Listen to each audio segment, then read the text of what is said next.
Welcome to CGU Christian Gamers Union. I am Trust in Christ. And as I always say, today is a good day. Today is a great day. Today is a day of the Lord. And as we covered last week, and to quickly recap, Solomon became king even though his brother Abishag tried to take the throne from him. And as we discussed last week, becoming the king, becoming a leader has nothing to do with your desire to get that position. But are you doing it the right way? And as we talked about last week, some of us, when we see people ascend in the workplace or we see people ascend in, the church atmosphere, when we see people ascend, that we grow up with that we believe don't deserve it, we tend to covet what they have. And what we don't want to do, we don't want to fall under that sin like Abishag did and lose everything, which we'll later see that he loses his life for trying to take the throne of kings.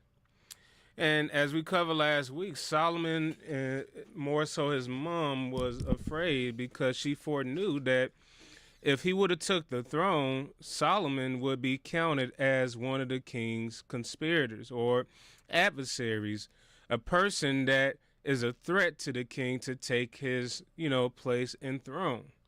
And what you see is, what did she do? In order to confirm this, because we read First Corinthians when David confirmed that the throne was going to go to his son Solomon as God told him, David gave him charge on what he should do. And David, while he was still living, put Solomon on his throne while yet he was still living. Next, we're going to go to chapter 2, to 2 Samuel chapter 20.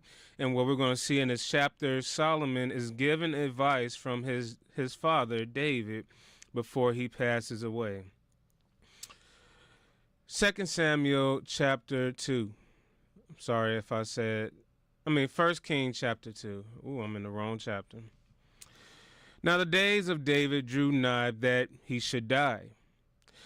And he charged Solomon his son, saying, I'll go the way of all the earth. Be thou strong, therefore, and show thyself a man. And it kind of reminds me of what, God says in his word about men being men. Be strong. Take care of things. Take charge. And there's similar words that you see that's told to, Joshua when he goes into, Jericho, into the land of Gideon, when he was told by Moses to be strong, for the Lord your God is with you. I apologize. He's told by the Lord that. My mistake. You see that, when we do God's work, when we are doing the work of the kingdom, we have to be men. I'm not talking about the women. If you are a husband, be a man. Do what you can to provide for your family. Do what you can to hold things down. Same thing with women, but in a different way. If you're a woman, be a woman. Love your husband. Love your children. Be obedient. Don't be childish, but grow up. So we see that charge for David because he's passing away. And just like any person, should, it is biblical to get your house in order, to set things up, for the next generation to succeed. And that's one thing that King David did. He set his son up to succeed. Even before he was in the state that he was in, he, put things in place for, God's house to be built in Jerusalem.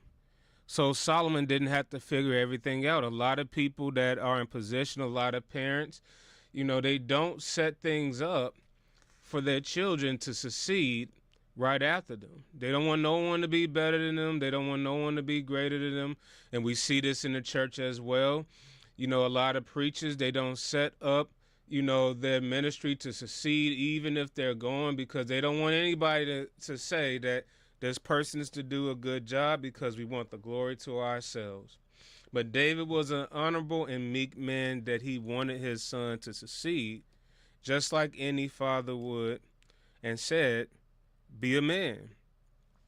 And like any father should, verse 3, and keep the charge of the Lord thy God, to walk in his ways, and keep his statutes, and his commandments, and his judgments, and his testimony, as it is written in the law of Moses, that thou mayest prosper in all that thou doest, and whithersoever thou turnest thyself, that the Lord may continue his word, which he spake concerning me. If thy children take heed to their way, to walk before me in truth, with all their heart, with all their soul, there shall not fail thee. He said, a man on the throne of Israel. So, as David told his son Solomon this, we also see he gave similar words, to his counsel. Excuse me. I'm getting a lot of notifications. 1 second, let me turn this off. Here are some results from the web. All right. All right, we should be good now. All right, so as I was saying, a lot of us, we don't do that, but David, just like any parent, should, he trained up Solomon in the way he should go. Most of us, when we give our advice to our children, or not just our children, but people that we're overseeing over in the ministry, like a lot of men that, do youth groups or help impoverished children, the advice we give is work hard, be successful. But where is God in that advice? Where's the fear of the Lord? Where's reverencing the Lord at all? Oh, it's not present. What we care about is our children succeeding in this world. So how is your child going to operate in the world? They're going to operate doing whatever it takes to be successful, to achieve fame, to achieve, status, to gain resources. But where are their riches, like Luke 12 says, towards God? It's missing. But David, he's telling his son, just like we should tell our children, just like if you're a pastor, you should tell your church congregation, just like if you're a wife, you should tell your daughters, just like if you're a teacher, you should instruct your students. Fear the Lord and walk in his ways. Now, we're not under the law, but walk in the commandments of Christ, where you love your neighbor, where you seek no evil, and where you strive to do good and to please God with your life. Because the money, you might get it in life, by being cutthroat or by living and doing things as the world does, but that's not success in God's eyes. Those are successes that will be temporary, that will be burned up and will not have any value when eternity comes and when judgment day comes. Because what are you going to do, strong man, rich man?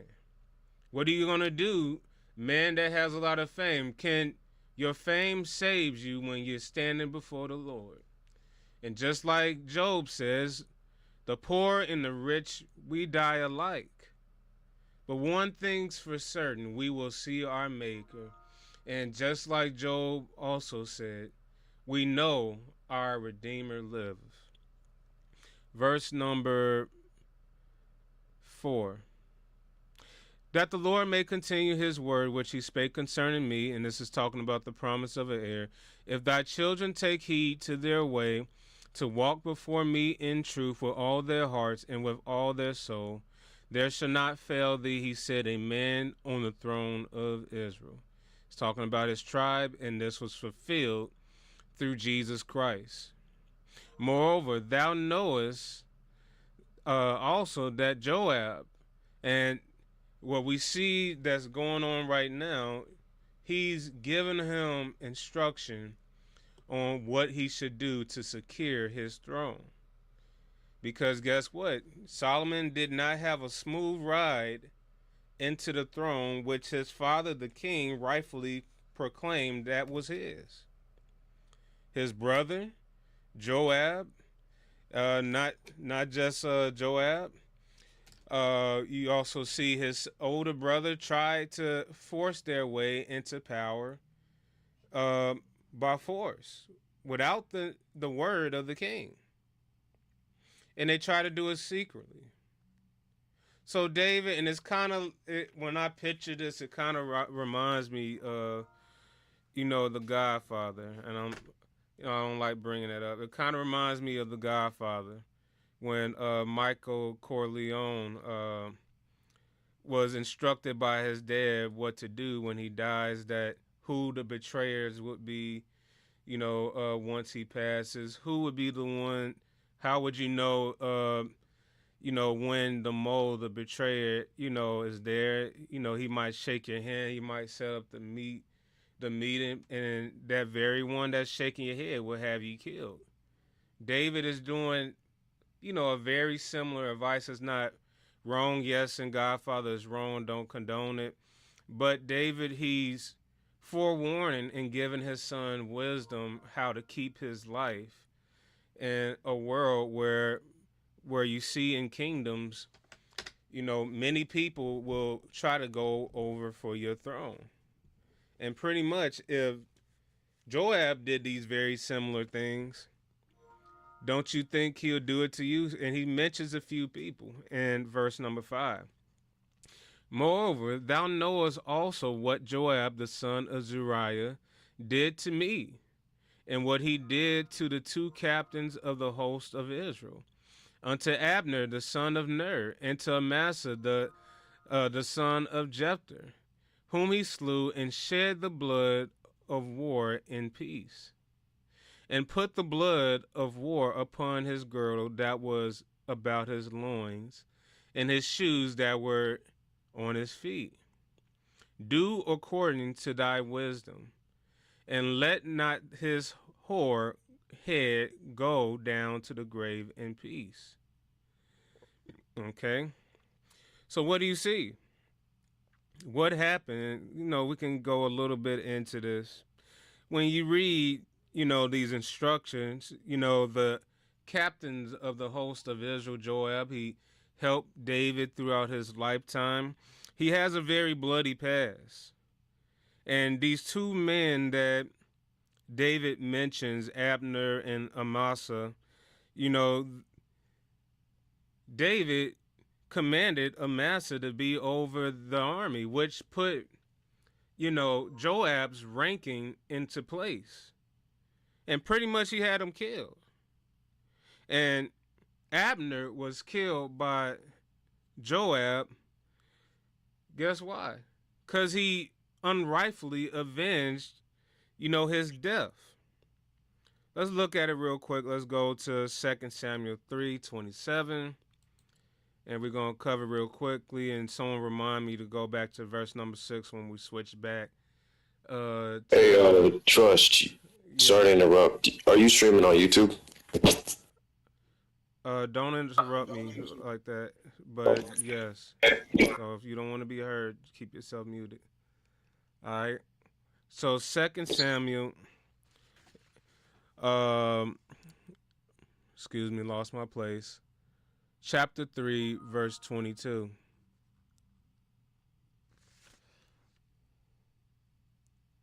And behold, the servants of David and Joab came from pursuing a troop, and brought in a great spoil with them, and Abner was not with David in Hebron, for he had sent him away, and he was gone in peace.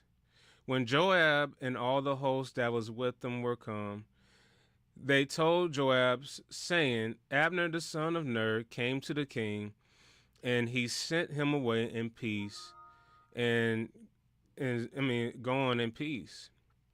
Then Joab came to the king and said, What hast thou done? Behold, Abner came unto thee in peace. Unto thee. Why is it that thou hast sent him away, and he is quiet gone?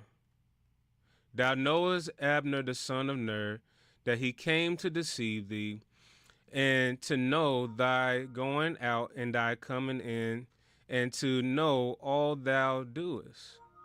And remember, Abner, he helped put David on the throne by pretty much handing Saul's sons over to David and declaring him as the new king over Israel. But, Joab didn't trust him because he was aligned with Saul and had, pretty much Abner killed. So, rule number one, Joab, he usurps authority. David never gave Joab charge to kill Abner. But Joab did what he thought was right, and he allowed his revenge bloodthirstiness to kill this man.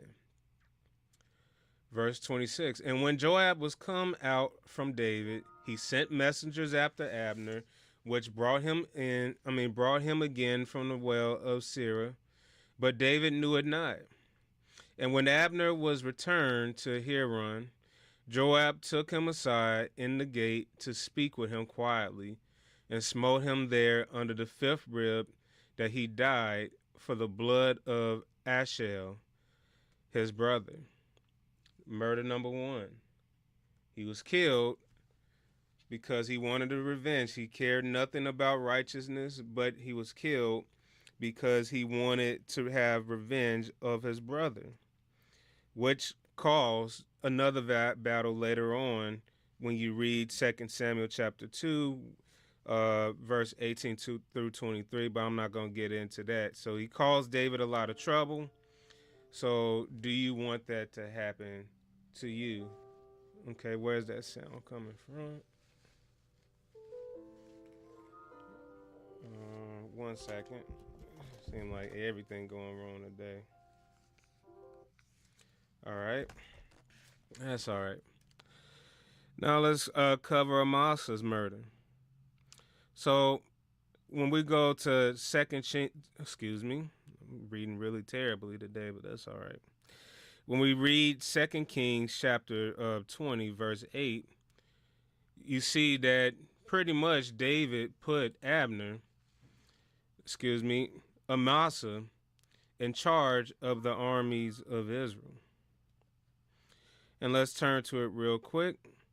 Chapter 20, and we're going to verse number 8. I'm looking at my notes. And they were at a great stone, which is in Gibeon.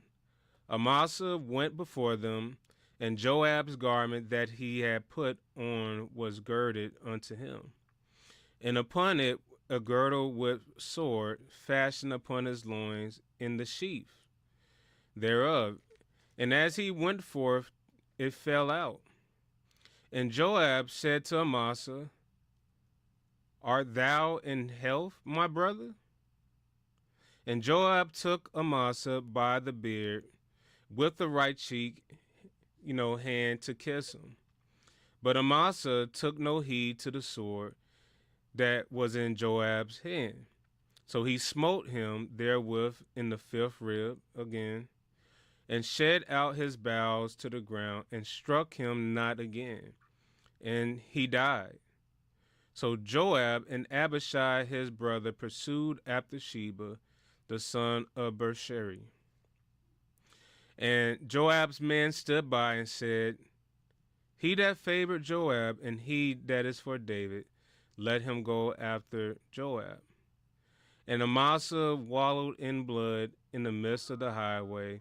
And when the man saw that all the people stood still, he removed Amasa out of the highway into the field, and cast a cloth upon him, when he saw that every one that came by him stood still. So that's two murders that you see Joab, took upon his own hands for his own sake, not with the permission of the king, because he's, usurping your authority. Does David want his son to go through the same thing? Okay, verse 6. So we're going right back. So David is advising his son. This man, Joab, he's a threat. Pretty much, if he did that to me under my neck, what makes you safe? But you see in verse 7, he said, but show kindness unto the sons of Barzillai, the Gileadite, and let them be of those that eat at thy table. For so they came to me when I fled because of Absalom thy brother. So they gave you refuge. So show them kindness.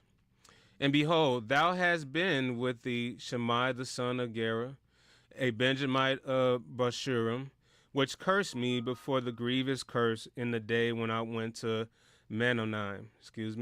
But he came down to meet with me at Jordan, and I swear to him by the Lord, saying, I will not put thee to death with the sword.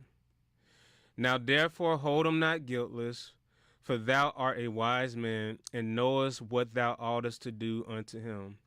But his whore head bring thou down to the grave with blood. So David gave him wisdom. Joab, he's a threat.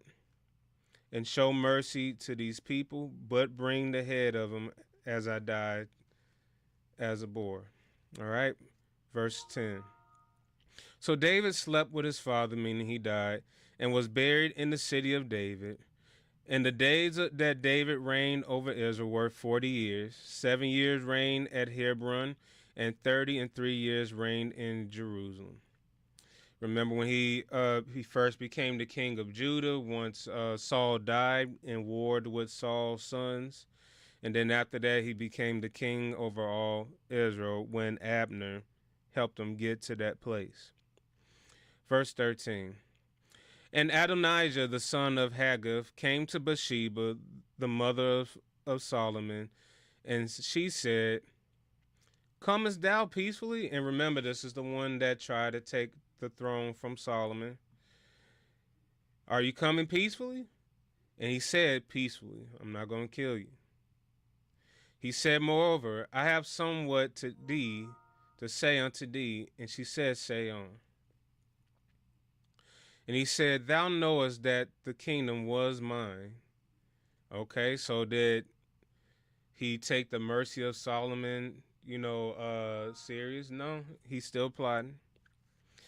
And that all Israel set their faces on me, that I should reign. Howbeit the kingdom is turned about, and has become my brother's, for it was his from the Lord. So God don't matter. I matter because the people want me. Is that who God wants in leadership?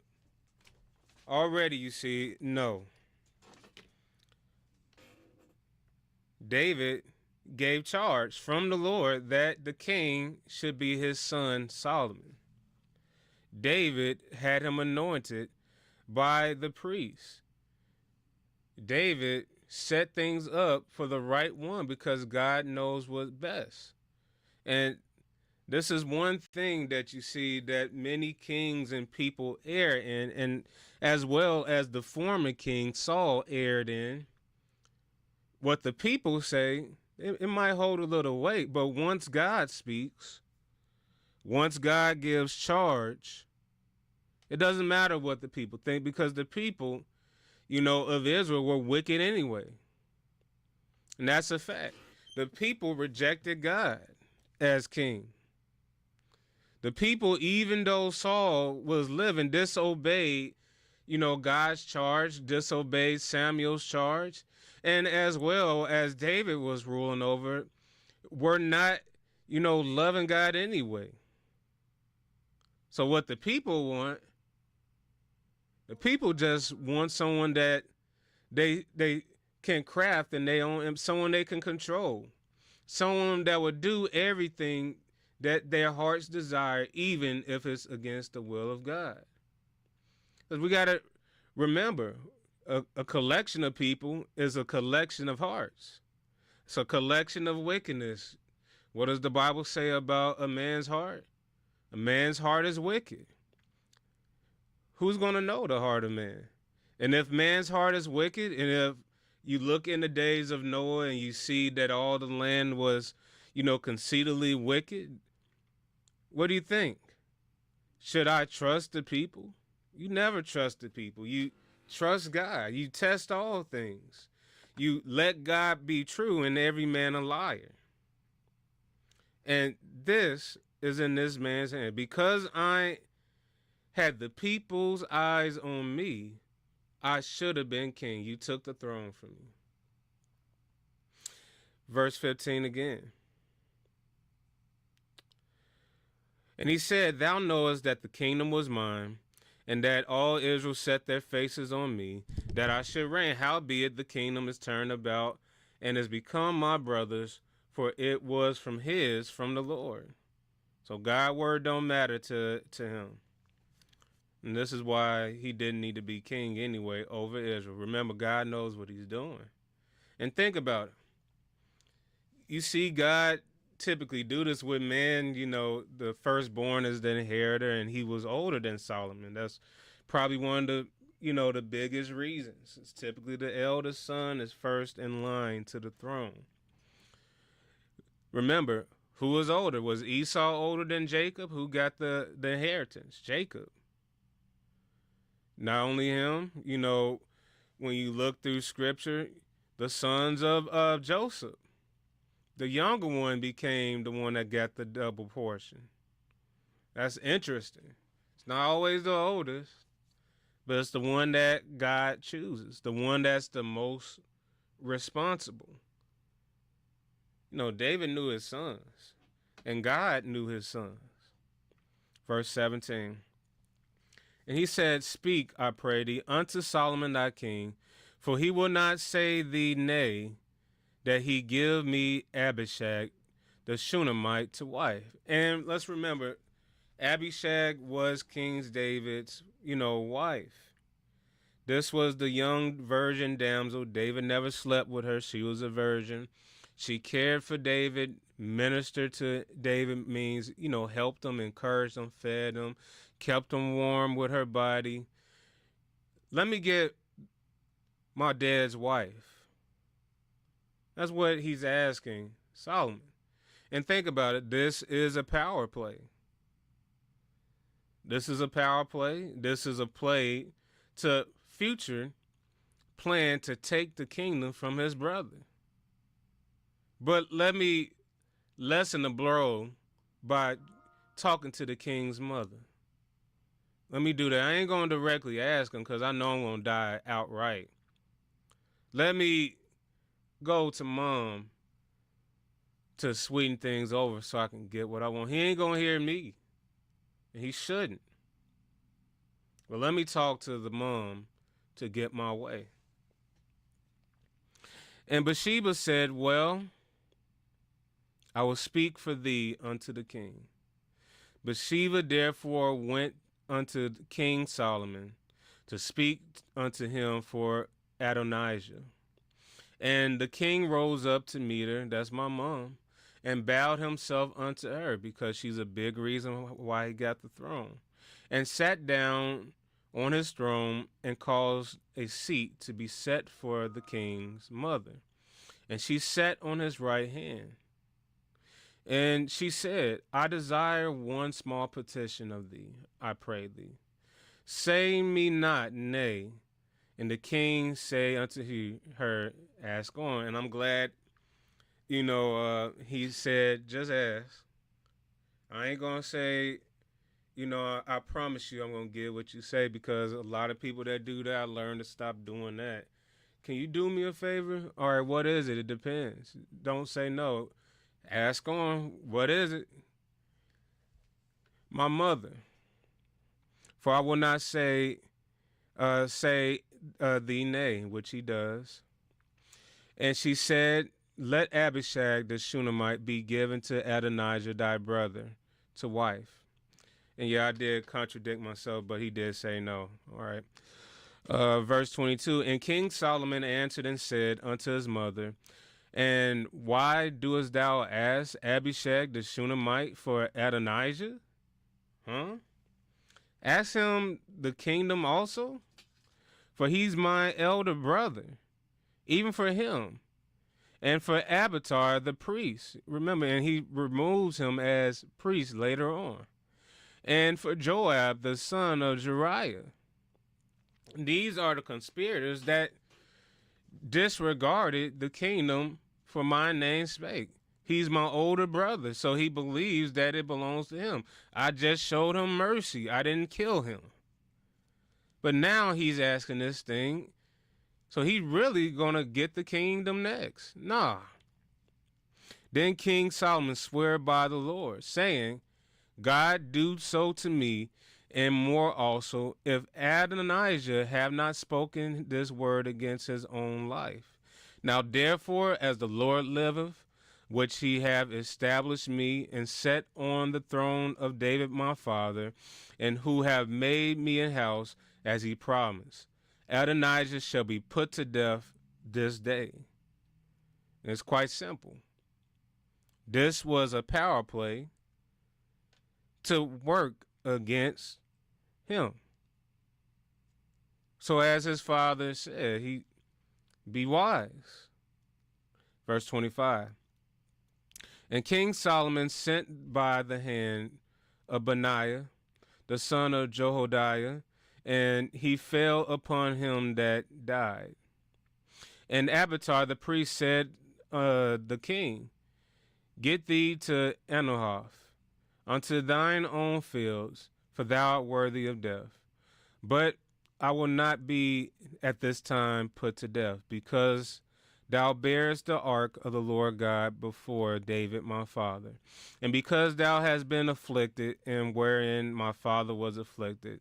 So Solomon thrust out Abiathar from being a priest unto the Lord, that he might fulfill the word of the Lord, which he spake concerning the house of Eli in Shiloh. So Abiathar, the priest that pretty much went against him, Solomon put him out. He spared his life, and pretty much another man was appointed. Verse 28. Then tidings came to Joab, for Joab had turned after Adonijah, though he turned not after Absalom. And Joab fled unto the tabernacle of the Lord, and caught hold on the horns of the altar. Because what did David tell Solomon to do? You need to see about Joab. I told him that earlier. What do you think Joab is going to do? And this is a typical thing in history. The general is typically high in power. He was the Lord of the host of Israel. I'm not talking about the armies of the heavens, but he was the commander over the armies of the people of Israel. And remember, what did he do? He killed someone David put in place, and he killed Amasa and Abner, a man that brought David into kingdom, probably thinking that he was going to kill him. He usurped authority so many times, he could not be trusted. And not only that, he conspired against Solomon as well, with Adonijah and as well as the priest Abiathar. Even though he was with David, informing David. That's part of why he was spared. 29. And it was told King Solomon that Joab was fled unto the tabernacle of the Lord, and behold, he is by the altar. Then Solomon sent Benaiah the son of Jehoiada, saying, Go fall upon him, kill him. And Benaiah came to the tabernacle of the Lord, and said unto him, Thus saith the king, Come forth. And he said, Nay, but I will die here. And Benaiah brought the king the word again, saying, Thus said Joab, thus he answered me. The king said unto him, Do as he hath, and fall upon him and bury him. Kill him right there. All right, he don't want to come to me, get rid of him. Now, I don't know what Solomon had planned, but either he was going to execute him, And remember, he heard about Adonijah's death, and just like many people would do, they would flee. It kind of reminds me of the mentality of the killers of Julius Caesar. You know, when Mark Antony did what he did, and caused the uproar and pretty much put himself into power, what did he do? You know, his conspirators, Caesar's killers, assassins, who were trying to be heroes, they fled, because they feared death. That's typically what happens. You know, when a king comes in the place that you conspire in and you survive, you flee because you know the king is going after you. And the Lord shall return his blood upon his own head, verse 32, who fell upon 2 men more righteous and better than he, and slew them with the sword. My father David, not knowing thereof, to wit, Abner the son of Ner, and the captain of the host of Israel. And remember, Joab had him killed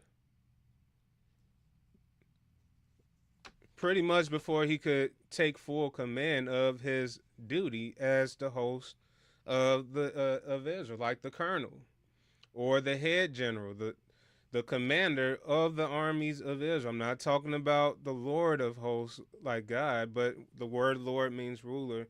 But he was overseeing the armies of Israel, and he had him killed and Amasa killed, the son of Jephthah, the captain of the host of Judah. 33. Their blood, therefore, shall return upon the head of Joab and upon the head of his seed forever. But upon David and upon his seed, and upon his house, and upon his throne, shall there be peace forever from the Lord. So Benaiah, the son of Jehoiada, went up and fell upon him and slew him. And he was buried in his own house in the wilderness.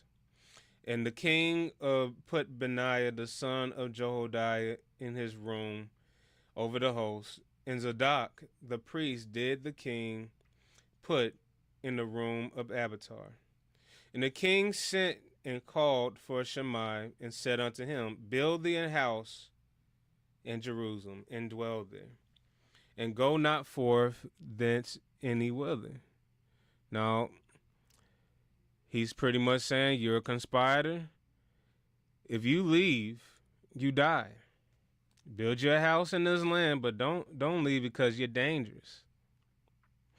And he warns him, for it shall be, verse 37, that on the day thou goest out and passest over the brook of Kidron, thou shalt know for certain that thou shalt surely die.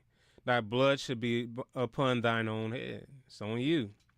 And Shimei said unto the king, The saying is good, as my lord the king hath said, so will my servant do. And Shimei dwelt in Jerusalem many days. And it came to pass at the end of 3 years, that 2 years of the servants of Shimei ran away to Ashkelon, the son of Maacah, the king of Gath.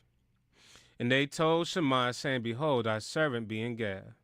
And Shimei arose and saddled his ass and went to Gath to Achish to seek his servants. And Shimei went and brought his servants from Gath. And it was told to Solomon that Shimei had gone from Jerusalem to Gath, and was come again. And the king sent and called for Shimei, and said unto him, Did I not make thee to swear by the Lord, and protested unto thee, saying, Know for a certain, on the day thou goest out, and walkest abroad any whither, thou shalt surely die? And thou saidst unto me, The word that I have heard is good.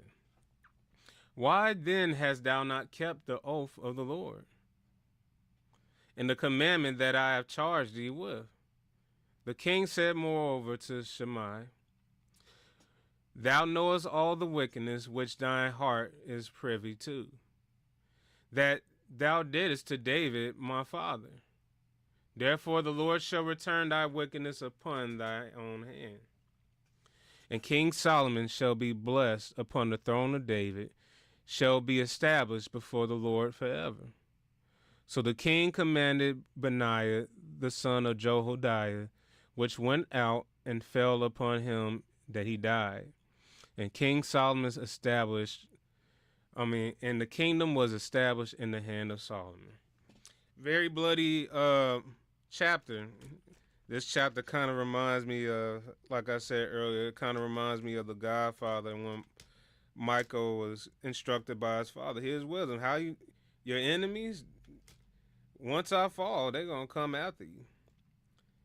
And I'm not saying The Godfather's right is a wrong movie. I don't condone that lifestyle. But fathers, instruct your sons, instruct your children how to fear the Lord and how to be wise, spiritually.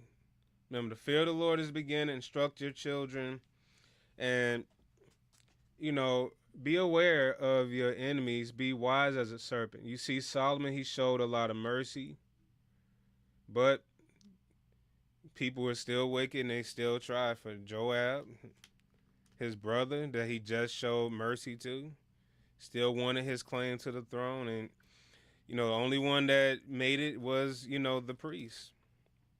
So we want to thank God for that. And we're going to conclude on that note. Anyone want to comment or add anything on as we close? Okay. All right. Hear me? Yeah, now I can. Okay. So I guess on the comment about parents, I guess setting their children up, for success, I guess you could say. Of course, there's a spiritual way to look at this and a physical way to look at this. Spiritual, of course, is, to raise your children to know and remember Christ, compared to a lot of people today where they think that, I don't want to, force religion onto my child. I'm just going to let them, choose whatever and explore it themselves. And, more oftentimes than not, they're just going to follow, whatever pleases them, whatever makes them feel happy, whatever, just, that seems righteous in their own eyes rather than following the truth. And then when it comes to physical, it's, that thing, where it's always said that, oh, once you turn 18, I'm done with you and such. And so I guess you have a lot of people who end up having to essentially go through this world with nothing, and climb up to the top, I guess you could say, by themselves, because the parents did it, they had to scrounge and get up, from nothing. And so now, my child, he need to learn how to be independent and take care of himself and, with no one to lean on. And, that's not wise, really. That's pretty much it. Okay. All right. Great words. All right, close us out, Vessel. The CGU and all those correct are brought to you in part by The Bible. The Bible. All right, until next time.